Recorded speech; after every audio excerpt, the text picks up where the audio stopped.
Ever feel like you're drowning in to-dos, but somehow still feel like you're not getting anywhere? Like constantly busy, but not truly living. We've all been there. Today we're diving headfirst into a concept that might just change your entire perspective. Time, freedom. And let me tell you, this isn't about lounging on a beach sipping margaritas, although that sounds lovely. It's about something much deeper, much more radical, reclaiming control over your most precious resource, your time. It's fascinating how we've been conditioned to think about time, isn't it? We treat it as a commodity, to be traded, spent, and squeezed for all it's worth. But what if we flip the script? What if instead of letting time control us, we started controlling our time? Mind blown. I'm already hooked. But before we get too deep, I think it's important to acknowledge that we've all fallen into these traps of feeling time crunched.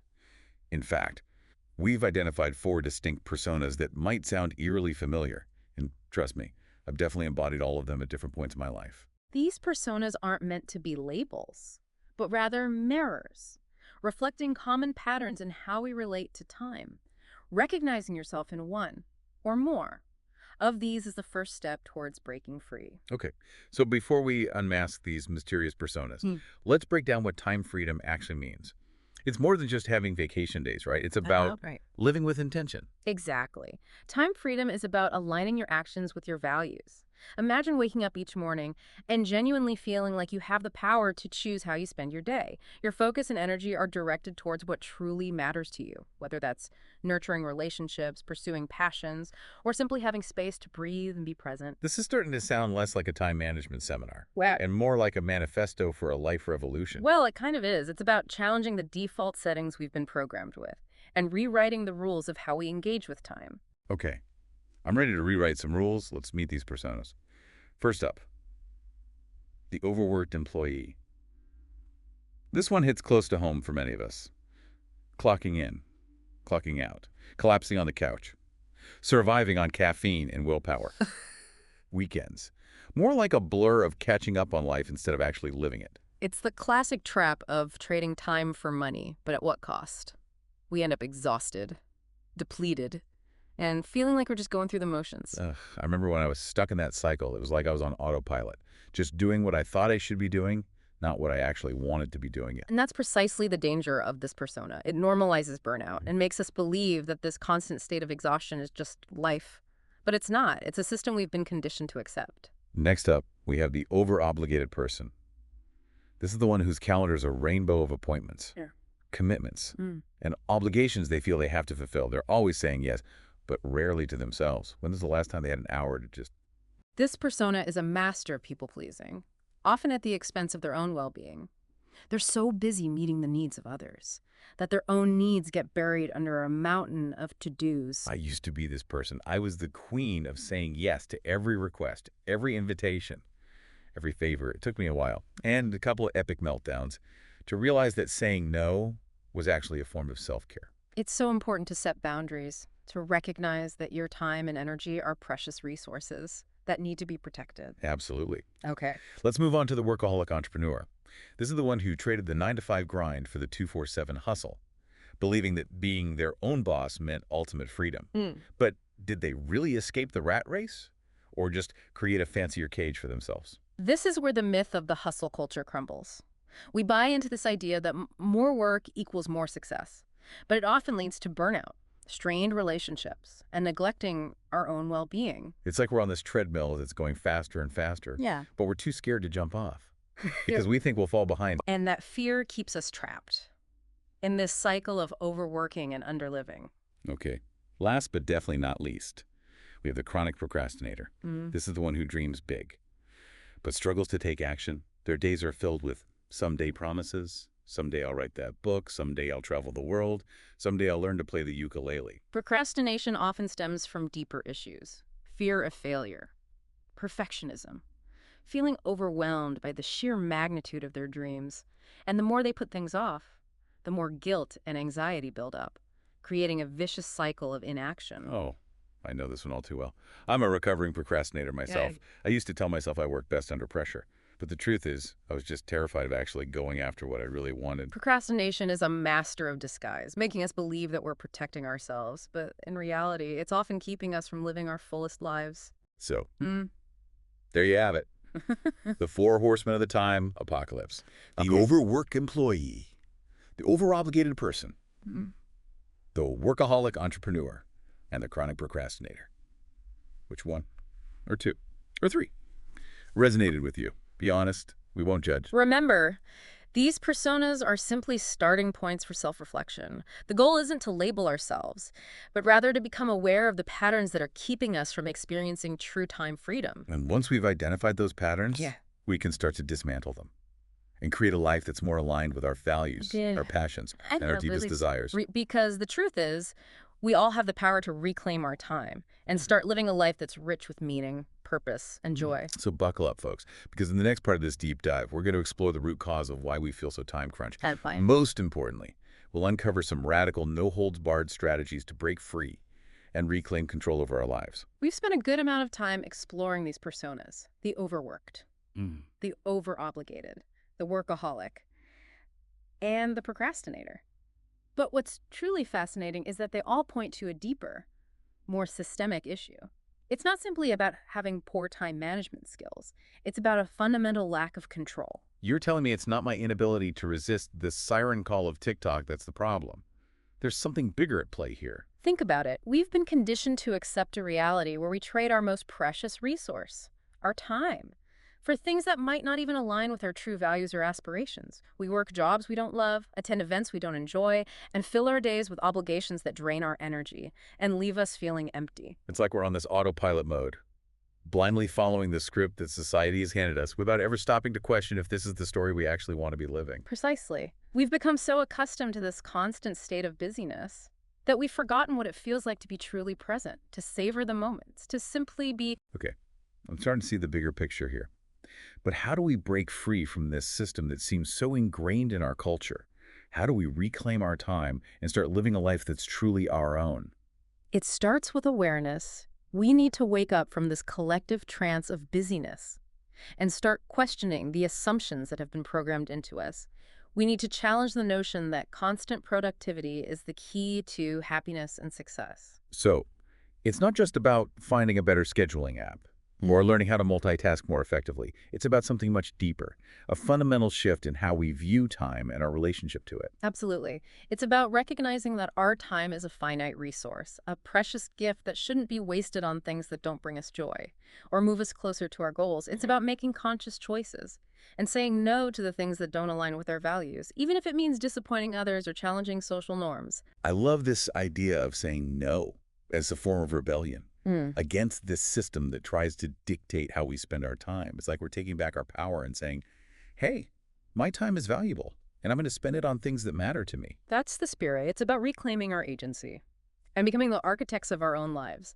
And it starts with taking a hard look at where our time is actually going. You're talking about the dreaded time audit, right? The one where we track every minute of our day Yeah.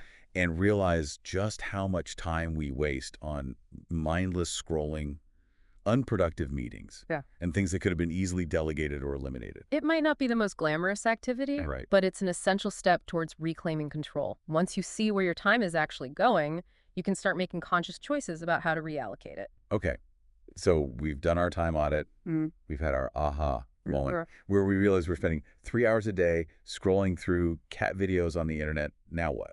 Where do we go from here? From there, we start to implement strategies to reclaim our time. And this is where things get really interesting, because there's no one-size-fits-all approach. The key is to find what works for you, to experiment with different techniques and see what resonates. It's like we're creating a personalized time freedom toolkit. Exactly. And here are a few tools you might want to add to your arsenal. First up, boundaries. Boundaries, Yeah. my favorite word. But seriously, setting boundaries is so crucial, especially for those of us who are natural people pleasers. We need to learn that no is a complete sentence, and that it's okay to prioritize our own needs and well-being. It's not selfish, it's self-preservation. It's about recognizing that you can't pour from an empty cup. I love that analogy. Okay. Yeah. What else have we got in our time freedom toolkit? Next up, we have prioritization. This is about getting clear on what truly matters to you, what your values are, and what goals you want to achieve. Once you have clarity on that, you can start making choices that align with those priorities. So, it's not just about creating a to-do list and checking things off. It's about being intentional with how we spend our time. and making sure that our actions are aligned with our values. That's it. It's about moving away from reactive living and towards proactive living. Okay, I'm digging this proactive living thing. What else have we got? The next tool in our toolkit is systematization. This is all about creating systems and routines that make our lives easier and more efficient. I used to think that systems were just for super organized people. But then I realized that even small changes, like batching similar tasks together or automating certain processes, can free up a surprising amount of time and mental energy. It's amazing how much time we can reclaim by simply streamlining our daily routines and eliminating unnecessary steps. Okay, so we've got boundaries, prioritization, Uh, and systematization. Any other secret weapons we should know about? There are countless tools and techniques you can explore. But ultimately, the most important thing is to find what works for you and to create a personalized approach that fits your unique needs and lifestyle. I love this idea of personalizing our approach to time freedom. It's not about following a rigid set of rules, but rather about finding what resonates with us and allows us to live more intentionally and authentically. That's the beauty of this journey. It's about breaking free from the constraints of the shoulds and embracing the freedom of choice. But let's get real for a moment. What happens if we don't take action? What's the cost of inaction? That's a question we need to ask ourselves honestly. If we continue down this path of allowing time to slip through our fingers, of sacrificing our well-being for the sake of busyness, what kind of future are we creating for ourselves? I shudder to think about waking up one day and realizing that I've spent my life on autopilot, reacting to external demands, instead of living with intention and purpose. The thought of that is heartbreaking. Yeah. And the truth is, time is the one thing we can never get back. Once it's gone forever. This is starting to feel like a very existential conversation, but it's so necessary. We need to be reminded of the preciousness of time and the urgency of living our lives to the fullest. Exactly. It's about waking up to the reality that we have a limited amount of time on this earth and making the choice to spend it wisely. So, how do we make that shift? How do Right. we move from feeling overwhelmed and time crunched to feeling empowered and in control of our lives? It starts with a mindset shift. We need to reject the lie we've been sold, the lie that equates productivity with worthiness. We need to give ourselves permission to rest, to rejuvenate, and to pursue activities that bring us joy, even if they don't generate income or check marks on a to-do list. I love this idea of giving ourselves permission. We often feel so guilty about taking time for ourselves, as if it's somehow selfish or unproductive. But in reality, Oh. it's essential for our well-being and for living a fulfilling life. Absolutely. It's about recognizing that self-care is not a luxury. It's a necessity. Okay. So we're starting to embrace this mindset shift. We're setting boundaries, Yeah. prioritizing our values, systematizing our lives, and giving ourselves permission to rest and recharge. But what about those big, audacious dreams that often get lost in the shuffle of daily life? How do we find time for those? That's a great question. And it brings us to one of the most important aspects of time freedom, the power of choice. We need to make a conscious decision to create space for our dreams, to carve out time in our schedules for the things that light us up, even if it means making sacrifices in other areas of our lives. I remember a time when I felt so overwhelmed with work and obligations that I had completely abandoned my passion for writing. It wasn't until I made a deliberate choice to schedule time for writing each week, even if it was just for 30 minutes, that I started to feel more alive and connected to my true self. That's a perfect example of how even small, consistent actions can create a ripple effect and lead to significant changes in our lives. It's like we're planting seeds of intention Mm. and watching them grow into something beautiful and fulfilling. Exactly. It's about taking ownership of our time and Yeah. using it to create a life that reflects our values and aspirations. Okay. I'm feeling super inspired right now, but I know some listeners might be thinking, this all sounds great in theory, but I'm just too busy. I don't have time for all of this. What would you say to them? I would say that busy is often a choice. It's a story we tell ourselves to avoid facing our fears, our insecurities, or the discomfort of change. It's a shield we use to protect ourselves from the vulnerability of pursuing our dreams, or the possibility of failure. That's such a powerful insight. We often use busy as an excuse to stay stuck in our comfort zones, even if those comfort zones are no longer serving us. And the truth is, we all have the same 24 hours in a day. It's not about finding more time. It's about choosing how we spend the time we have. It's about reclaiming our power and recognizing that we are the authors of our own stories. And those stories can be as bold, as beautiful, and as fulfilling as we dare to dream them to be. This has been such an eye-opening conversation. We've explored the different personas that keep us trapped in the cycle of busyness. We've dug deep into the root cause of our time scarcity, and we've uncovered practical strategies for reclaiming control of our lives. But before we wrap things up, I want to leave our listeners with a final provocative thought to ponder. Okay. Hit us with your wisdom. What if the key to time freedom wasn't about doing more, but rather about being more? What if it wasn't about optimizing our schedules, but rather about aligning our actions with our hearts? What if true freedom wasn't about escaping the rat race, but rather about creating a life that feels like a work of art, a masterpiece crafted with intention, passion, and a deep reverence for the precious gift of time? That's such a beautiful way to frame it. Time freedom as a form of art.